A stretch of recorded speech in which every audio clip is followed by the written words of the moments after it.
class, new lesson, chapter 1, okay? Now, it's going to be a bit different this lesson because normally we start off with my explanation of what we're doing. And of course we're starting on chapter 1 because we're starting the book for the first time, a new level for you. And we normally look at the greeting to say hello and also then to review the last lesson. Well, this is chapter 1, this is our first lesson, so I can't actually review the last lesson because we didn't have one. Okay, the last lesson you had was probably the review of your previous chapters in the other book, the book before, the level before, level 6. Okay, so we can't look back on what you did, but there's a few things that I wanted to talk about here. Your previous level, level 6, moving up to level 7, it's a new start. Normally in the classroom, I use this first lesson to get to know you and for you to get to know me. Because I'm your teacher, I'm going to give these video lessons for you. In a classroom, you'll have one individual, but here you've got someone handling the group and you've got me doing the video. So I think it's important that in the classroom we get to know each other.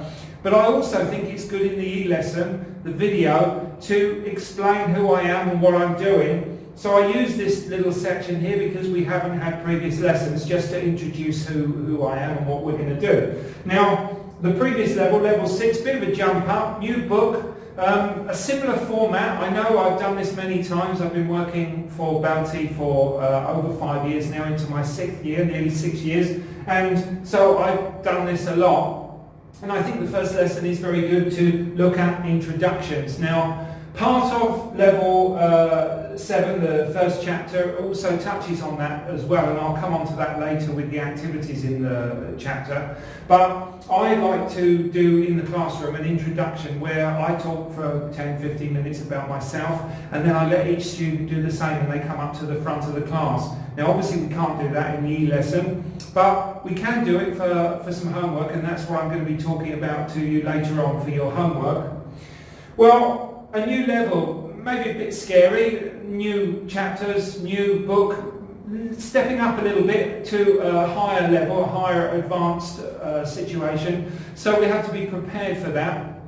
It is difficult for students that change level and move up, like yourselves in group 2, when you're doing e-lessons, because one of the things that is very good in the lesson is that the teacher will talk to you and make you feel comfortable and explain a lot. And we can't do that now in the same way. So that's why it is really, really important that you do respond to the Zoom. I've been talking in my other video today, and I'm talking to my students all week and constantly about how important Zoom is. Zoom is something that before the virus was used in business and probably in the school sometimes as well, but in a small way. And of course, since the virus, the popularity of Zoom has gone crazy. So everybody is using it now. And for that reason, sometimes the network is quite busy.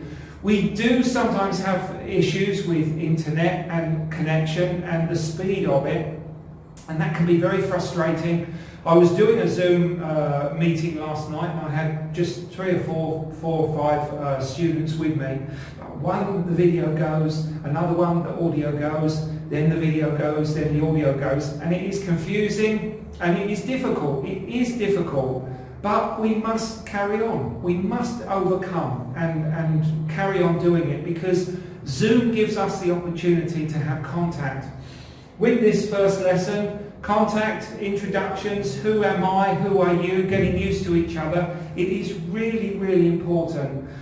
I like to think that on those first couple of lessons, the students feel relaxed with me, they feel comfortable with me. I like them to call me Simon.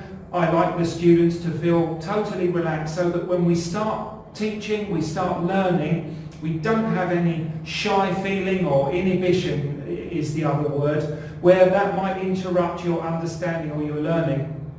So make sure that we feel comfortable. Ask questions. Don't feel shy or not confident to ask questions to your teacher. If you're in the group with the teacher that's in the group, ask questions. Ask if you don't understand something. Don't just let it go.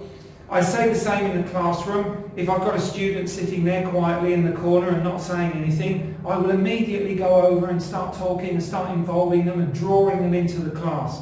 Because contact, communication in the classroom, especially when we're learning a language, especially when language is so crucial and important to communication, that is when we must stay together and work together, okay?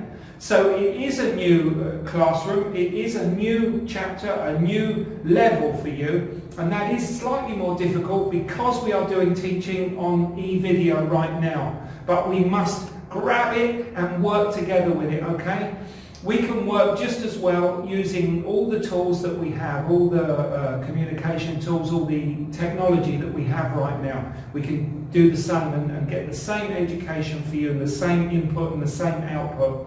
Okay? So, just quickly on the chapter that we'll be looking at today, Neighbourhoods, Towns and Cities, parts 1 and 2.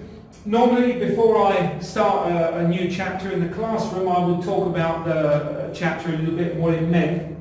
They're just touching on these 3 words because we've got a few more minutes to do.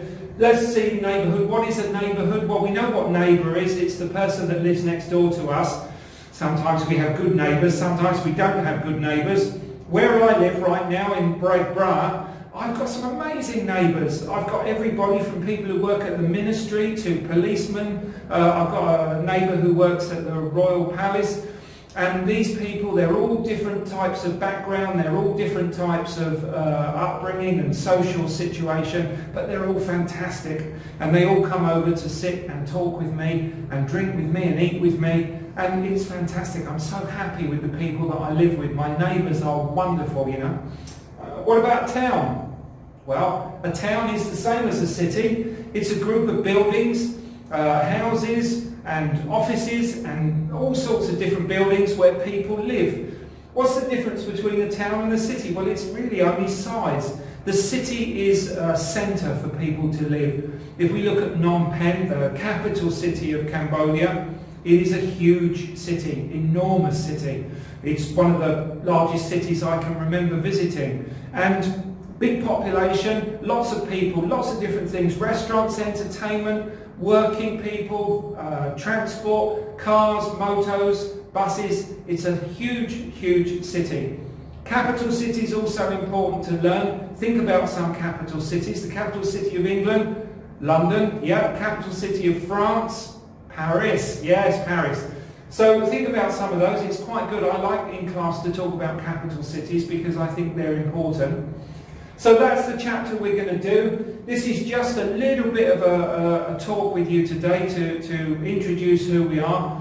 The homework will be more about you telling us who you are, but we'll come on to that later when we've done our vocabulary, okay? We'll look at vocabulary, look at the textbook, and then we'll move on to homework. Alright, so let's get started on the vocabulary. Thank you very much.